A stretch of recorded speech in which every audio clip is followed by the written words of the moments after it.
What would you do if a little girl walked up to your broken-down car and fixed it better than your personal mechanic ever could? Now imagine, just as you're thanking her, you glance at her hand and see the very ring you gave to the love of your life decades ago. Welcome to Twilight Tales, where ordinary moments reveal extraordinary truths. If this is your first time here, make sure to like, share, and subscribe because the stories we tell, they'll stay with you long after the screen fades to black. Today's story is more than a chance encounter. It's a reminder that the universe has a strange way of reconnecting souls. A wealthy man with everything money could buy, and a little girl with nothing but confidence and a mysterious past. What could they possibly have in common? The answer lies in a ring, a delicate piece of jewelry worn by a child too young to understand its value, but old enough to carry its legacy. You might be wondering, how does a story about a car breakdown turn into a life-changing revelation? That's exactly why we're telling this one.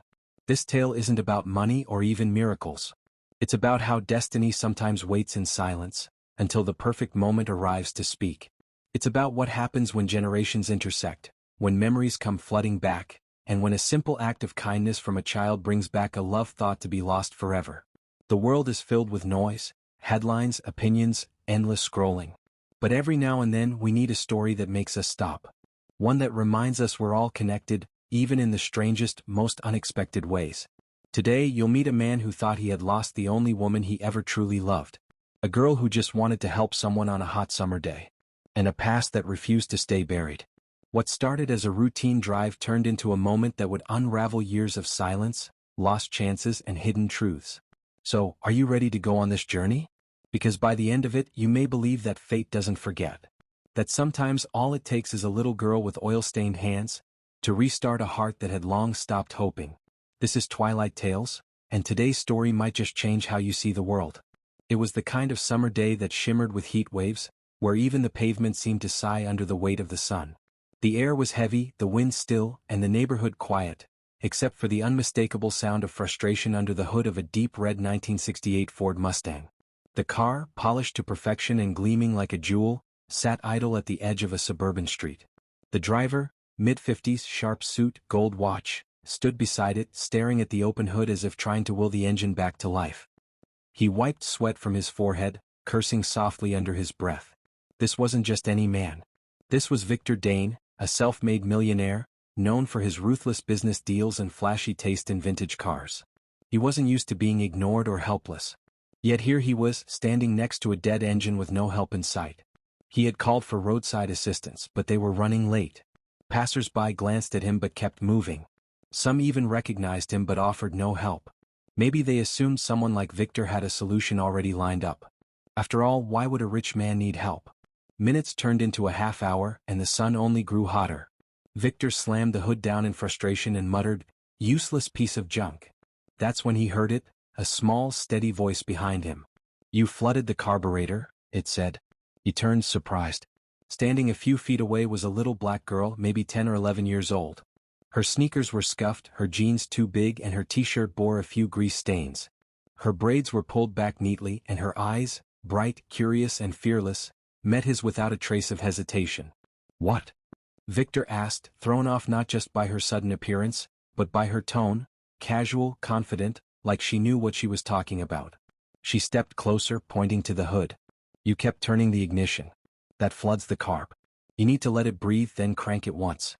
"Just once." Victor blinked. "And you know that how?" She shrugged. "I help my granddad fix cars. He says Mustangs like this are temperamental, especially the classics. Want me to take a look?" He nearly laughed, but something about her presence stopped him. She wasn't joking. She wasn't playing pretend. She meant it. Victor looked around. No one else was offering help. What did he have to lose? "Fine," he said, stepping back. "Be my guest." With a small nod, the girl walked up to the car, propped the hood open again, and examined the engine with a familiarity that startled him. She didn't poke randomly or fiddle like a kid trying to impress. She adjusted the choke, tapped the carburetor, and looked over her shoulder. "Now try it," she said.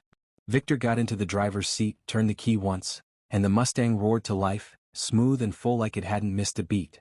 He stepped out, amazed. "Well, I'll be. How did you?" But before he could finish, something shimmered on her finger as she wiped her hands with a rag. A ring. Gold. Delicate. With a small, unique emerald in the center. Victor's breath caught in his throat. That ring. He knew it. And suddenly this wasn't just about a Mustang anymore. Victor couldn't stop staring at the ring on her finger. For a moment, it was as if the sun dimmed and the world slowed. That emerald, tiny, oval-shaped, set in a braided gold band, wasn't just familiar. It was impossible. He had given that ring to someone over a decade ago. Not just someone, her. The woman he had loved, then lost, without closure. His chest tightened. It couldn't be the same. Could it? The girl, unaware of the thoughts unraveling in his mind, gave the Mustang's engine one last glance and wiped her fingers on a rag tucked into her belt loop. She just needed a breath, she said proudly, patting the car's side like a loyal dog. Old engines are like people. You push them too hard when they're already hot, they stop listening. Victor found himself smiling. Not out of politeness. Genuinely. You talk like someone 3 times your age, he said. The girl grinned. My granddad says I was born with grease in my blood. I've been helping him since I was 4. I can tell a Chevy from a Ford just by the way it coughs. Victor tilted his head, impressed. Your granddad's a mechanic? Sort of. He was one. Now he mostly teaches me and works on old cars when he has time. People in the neighborhood bring their beat-up rides to him and he lets me help.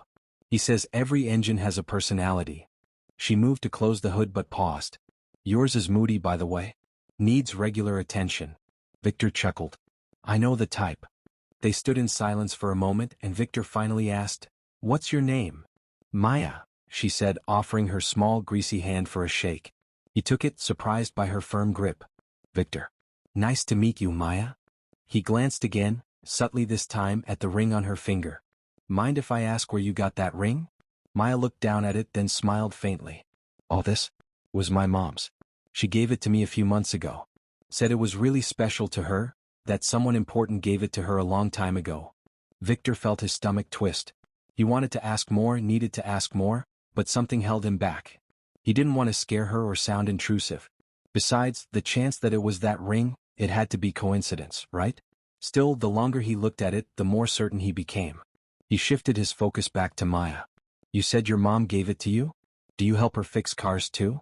Maya laughed. Nah, she's not into cars. She works a lot.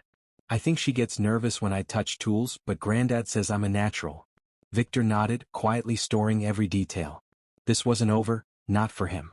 You know, he said, you've probably saved me a couple $1,000 and a whole lot of headache today. She shrugged. Just doing what I know. As she stepped back, preparing to leave, Victor found himself blurting out, Wait, can I walk you home? She looked up, not suspicious, just surprised. You want to meet Granddad? She asked. He nodded slowly. Yeah, I think I really do. Because now this wasn't just about an old Mustang or a smart little girl. It was about a ring, a woman, and a question that had waited far too long to be answered. Victor followed Maya down the quiet street, his eyes constantly drifting to the emerald ring on her finger. Every step felt surreal. It wasn't just a ring, it was his ring. One of a kind. Custom-made. A symbol of a love he had carried silently for more than a decade. He remembered the day he gave it to her mother, well, not her mother yet, but Janelle. That name alone stirred something inside him. They'd been young, ambitious, madly in love, and convinced the world would bend to their dreams. But life had other plans. He chased wealth. She chose roots, community, stability. Neither of them said goodbye the right way. And now, somehow, her daughter was walking a few paces ahead of him, wearing that ring. Maya led him through a modest neighborhood, a place where kids rode bikes without helmets and elderly neighbors waved from porches. There was a sense of familiarity, something grounding. Victor, for all his fortune, felt oddly out of place here, but not unwelcome. They stopped in front of a small, well-kept house with a patchy lawn and a rusted swing in the yard. This is it, Maya said casually. You can come in. Grandpa's always home. Victor hesitated. Is your mom here too? Maya shook her head. Nah, she's working. Nurse shift. She'll be back later. He nodded, pretending to hide his disappointment, but inside his mind was spinning. Before they went in, he took one more look at her hand. Can I see the ring, closer? Maya held it up, curious. You like it? Victor crouched slightly, taking in the details, the delicate twist of gold around the band, the slightly chipped emerald, the engraving on the inside. His breath caught. There it was. Forever V. His engraving. No question. This was the ring. Victor stood slowly, his hands slightly trembling. Maya, You said your mom's name is, what was it again? Janelle. Janelle Carter. Boom. It hit him like a freight train. The name. The ring.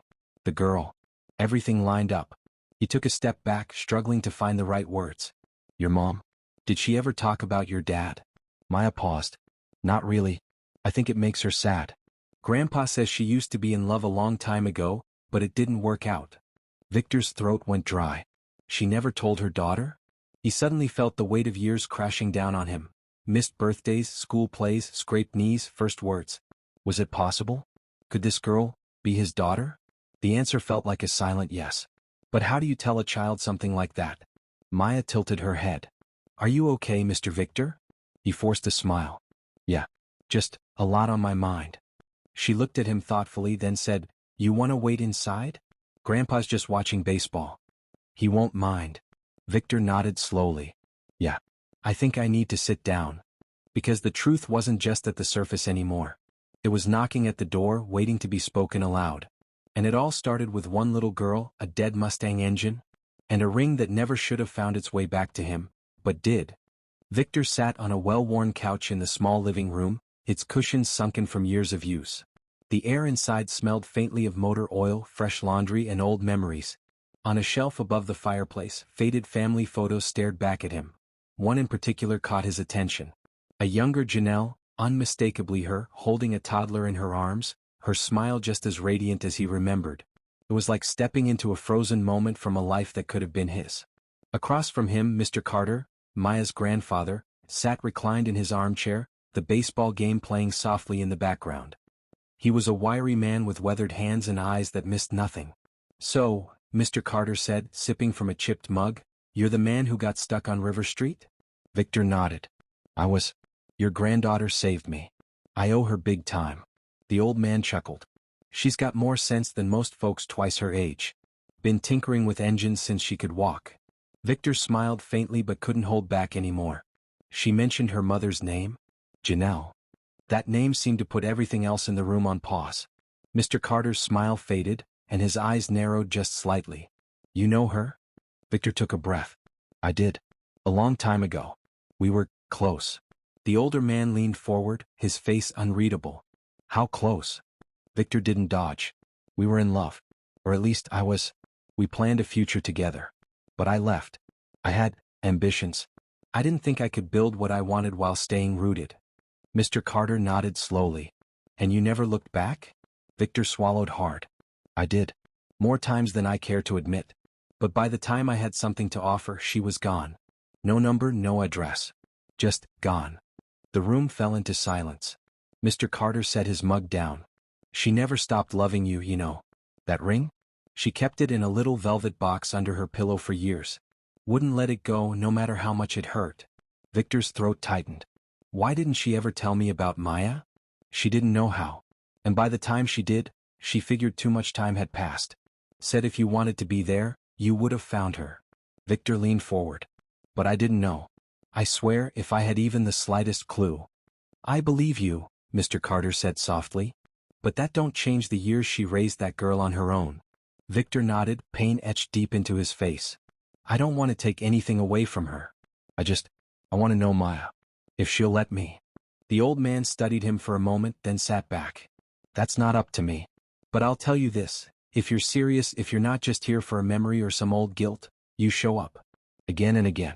Like a father should have from day one. Just then, Maya walked into the room holding a glass of juice. She plopped down on the floor and looked up at Victor. My mom's off tomorrow, she said casually. You should come back. I think she'd want to see you. Victor felt something shift in his chest, a flicker of hope, fragile but real. I'd like that, he said quietly. And in that moment, surrounded by 3 generations of a life he never knew he had, the pieces of his past began falling into place. The next day came quicker than Victor expected. He didn't sleep much that night. His thoughts kept drifting to Maya's face, to the ring, and most of all to Janelle. He hadn't said her name aloud in years, but now it sat on the edge of every breath. At precisely 9 a.m. he parked his Mustang a block from the house. He didn't want to look too eager, but the truth was, his heart was racing. This wasn't a business deal. This wasn't about cars or chance meetings anymore. It was about unfinished love, and a child who might carry his blood. He walked slowly to the house. The door opened before he could knock. Janelle stood in the doorway, a grocery bag in one hand, her expression frozen in disbelief. She looked almost exactly as he remembered, wiser, more tired around the eyes but just as beautiful. And now unmistakably protective. "Victor?" she said softly, like the name tasted unfamiliar after all these years. He nodded, almost breathless. "Hi, Janelle." They stared at each other for a long moment, neither sure how to start. Finally, she stepped aside and let him in without a word. Inside, Maya came running from the kitchen. "Mom? He's here. I told you he'd come." Janelle gave her daughter a quick, warm smile before turning back to Victor. "She told me you showed up yesterday. That you recognized the ring." Victor glanced down. "Yeah. I wasn't sure at first. But, when I saw her, and then heard your name Janelle, why didn't you tell me?" She placed the groceries on the counter, her back to him. "I wanted to. I just didn't know if you'd care. You left without looking back." "I did look back," he said, his voice breaking. "I tried to find you. I came back after I made something of myself. But you were gone. No one knew where you went." "I didn't think you'd really look," she replied quietly. "And then Maya came.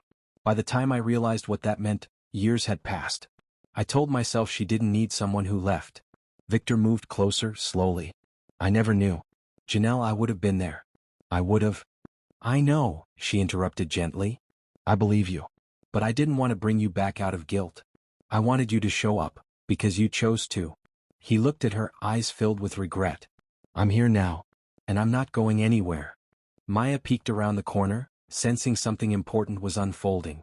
Janelle glanced at her, then back at Victor. "She doesn't know everything yet," she said. "She just knows I once loved a man who gave me something special. She doesn't know he's standing right in front of her." Victor's eyes welled.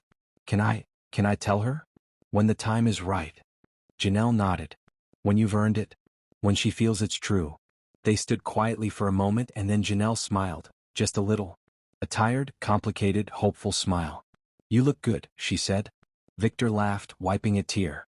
"I've aged 20 years in the last 24 hours. She smiled again and for a flicker of a second, it felt like nothing had changed. Only now, everything had. Maya ran up to them holding out a notebook. "Mom, can Mr. Victor help me with my science project? He said he knows engines." Janelle raised an eyebrow at him. "Well?" Victor knelt beside Maya. "I'd be honored." Because at that moment he wasn't just a man from Janelle's past. He was becoming someone for her daughter's future. The days that followed weren't easy, but they were real. Victor came back the next morning and the next and again after that. Not with grand gestures or flashy gifts but with time. With patience. With presence. He helped Maya with her science project, patiently explaining how combustion engines worked using potato-powered diagrams and a toy car they built from scratch. She laughed when he got a smudge of glue on his shirt. He laughed louder when she told him, "You're not too bad for an old man." But it wasn't just Maya he was rebuilding with. Slowly, cautiously, he began stitching together a bond with Janelle. They would talk in the kitchen while Maya played, sometimes sharing memories, sometimes just existing quietly in the same space. It wasn't romantic, not yet. But it was honest. One evening, Victor lingered at the door after dinner. The porch light flickered above them as Maya dozed on the couch inside, her head resting on a car manual. "Thank you," he said softly. Janelle looked up. "For what?" "For not slamming the door in my face. For letting me try." She folded her arms, but her tone softened. "Maya's not the only one who needed to see you meant it." "I know," he said. "And I do." There was a long pause, then Janelle reached for something in her pocket. She opened her hand. The ring. Her ring. The one Maya had worn that day by the Mustang. "I gave it to her," she said. "I didn't think I'd ever see the man who gave it to me again. But now, maybe it belongs to all three of us." Victor took it gently, as if holding a fragment of time. "I never stopped loving you," he said, voice low. "Even when I thought I was over it, I never was." Janelle blinked slowly, then stepped back toward the door. "Good," she whispered. "Now show me what love looks like, today." As she walked inside, Victor stood under the porch light, the ring warm in his hand. The road ahead wasn't paved with gold. It was bumpy, winding, uncertain. But for the first time in years he wasn't driving it alone. And neither was Maya. A few weeks later, the Mustang was parked in the same spot it had broken down, but this time, it gleamed even brighter. Not because of a polished job but because Maya had detailed it herself, inside and out. Victor stood nearby holding 2 milkshakes. One chocolate, one vanilla, Maya's choice because she said you never know what kind of mood you'll be in until the first sip. He laughed at her logic, but she wasn't wrong. Janelle sat on the porch watching them. There was something new in her eyes now, less guarded, more at peace. She'd agreed to let Victor slowly become part of Maya's life, and so far he hadn't missed a single day. But this morning was different. Victor opened the passenger door and gestured toward the seat. "Want to go for a ride?" Maya's eyes lit up. "Seriously?" "Seriously," he said, holding out the keys. "You're the co-pilot." They cruised down the same street where they'd first met, the windows down, the wind tugging at Maya's braids. Victor smiled, stealing glances at her. Every time he looked at her now, he saw not just the girl who fixed his car, but the girl who fixed something in him. As they drove, Maya asked a question that stopped him cold. "So, are you gonna tell me?" He raised an eyebrow. "Tell you what?" She pointed to the ring now hanging from a chain around his neck. "That ring. Why did my mom keep it all those years? And why do you wear it now?" Victor took a breath. The moment had arrived. "Because," he said, his voice steady, "a long time ago I gave that ring to someone I loved. Someone I was supposed to build a life with. But I walked away, and it took me years to realize I left behind the best thing that ever happened to me." Maya looked up at him, quiet, thoughtful. "And then," Victor continued, "I met you. And you wore it like it was nothing, but it meant everything. Because it brought me back." She leaned her head against the window, processing it all. "So, you're the one who gave it to my mom?" He nodded. "Yes. And Maya, there's more. If your mom's ready and you're ready, I'd like to be in your life. Not just as the man with the Mustang, but something more." Maya turned to him slowly. "You mean, like a dad?" Victor's hands tightened on the steering wheel, emotion catching in his throat. "Exactly like that." She didn't speak right away. But then she smiled, the same warm, knowing smile that had first stopped him cold under the hood of a broken-down car. "Okay," she said softly. "Let's go home, Dad." And as the Mustang rolled forward into the golden light of a new afternoon, so did their story, no longer broken, no longer lost, but finally beginning again. Sometimes the most powerful moments in life come disguised as ordinary encounters. A stalled engine on a quiet street, a child with confidence far beyond her years, a ring passed from one generation to the next. Victor thought he was just dealing with a car problem that day. He had no idea that under the hood of that old Mustang waited something far greater: the truth, the past, the family he never knew he had. Maya didn't just fix an engine, she unknowingly sparked a reunion decades in the making. Through her curiosity, kindness, and strength, she reconnected 2 people who once shared a deep love, and she helped create something entirely new, a future they could build together. Janelle didn't need saving. She had already raised a remarkable daughter and built a life full of quiet resilience. But what she did need, what they all needed, was closure. A chance to reconnect without fear. And the courage to say, "Let's begin again." And Victor? He learned something that many people spend their whole lives ignoring: that money means nothing without meaning. That the greatest investment you can make is in people, in time, in truth. And sometimes, in a little girl who walks straight into your life with grease on her hands and history on her finger. This story reminds us that it's never too late to go back, not to dwell but to recover what matters most. Because sometimes the past isn't behind us, it's just waiting for us to catch up. So now we leave you with a question. What would you do if the person you walked away from showed up again, wearing a piece of your heart? Let us know in the comments below. We'd love to hear your thoughts. If this story moved you, made you smile, or reminded you of the power of connection, please take a moment to like, share, and subscribe to Twilight Tales. Your support helps us continue telling powerful stories that speak to the heart. We believe that stories like this one are more than entertainment, they're reminders. Reminders that love, fate, and second chances are never as far away as they seem. Thank you for spending this time with us. Until next time, this is Twilight Tales, where every ending is just the beginning of something beautiful.